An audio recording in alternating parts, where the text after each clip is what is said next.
প্রত্যাশা ছিল একটা গণতান্ত্রিক সমাজ ব্যবস্থার, প্রত্যাশা ছিল একটা শোষণমুক্ত বৈষম্যহীন সমাজ ব্যবস্থার।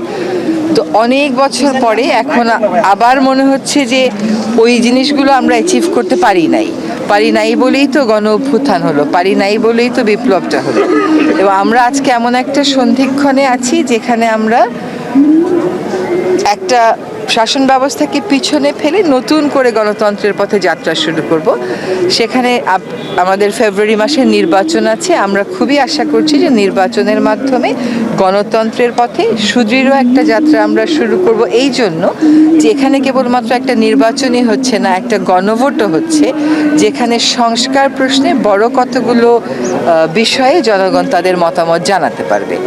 এখন তার উপর নির্ভর করে গণতন্ত্রের যাত্রাটা এবার পরিবর্তিত আকারে শুরু হতেই পারে। এটা তো সত্য কথা যে ৫৪ বছর পরেও যখন একটা গণ অভ্যুত্থান হতে হয়, তার অর্থ হচ্ছে ৭১-এর যে স্বপ্নটা আমাদের ছিল, যে বিশ্বাসটা আমাদের ছিল, যে প্রত্যাশাটা আমাদের ছিল, রাষ্ট্র সেই প্রত্যাশাটা পূরণ করতে পারেনি।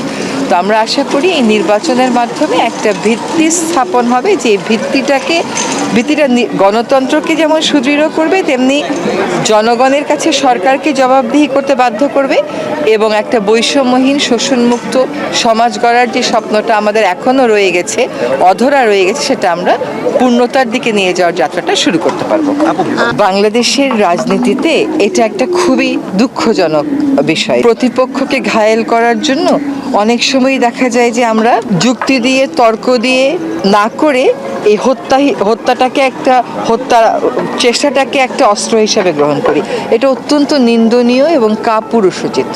এটার মধ্যে তো কোনো বীরত্ব নেই। আপনার যদি শক্তি থাকে, আপনি জনগণকে ফেস করেন, এবং জনগণকে ফেস কেমন করে করতে হয় একটা গণতান্ত্রিক রাষ্ট্রে, তো সেটা সকলেই জানে, সেটা সকলের কাছে স্পষ্ট। সেটা না করে প্রতিপক্ষকে ঘায়েল করার এই যে একটা রাজনৈতিক সংস্কৃতি চলে এসছে, এটা কোনোভাবেই নতুন বাংলাদেশে আর গ্রহণ করার তো কোনো সুযোগ দেখতে পাচ্ছি না। একটা টেন্ডেন্সি খুব দেখি যে আপনারা ব্যর্থ কিনা, আপনারা সফল কিনা। একটা ১-১.৫ বছরের সরকারের ব্যর্থ আর সফলতার গল্পটা একটু অন্যভাবে বিচার করতে হবে। এই জন্য রাষ্ট্র পরিচালনার দায়িত্বটা নিয়েছিলাম, তখন একেবারে ভেঙে পড়া একটা অবস্থা থেকে আমরা কাজটা শুরু করেছি।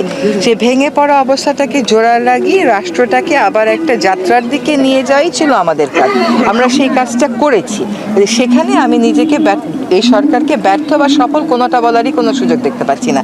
এই সরকার তখনই সফল হবে যখন দেখা যাবে যে উদ্দেশ্য নিয়ে এই সরকারের যাত্রাটা, একটা সুষ্ঠু নির্বাচন, বিচার করা এবং সংস্কার করা, সেইগুলো কাজ শেষ পর্যন্ত গিয়ে আমরা সফল।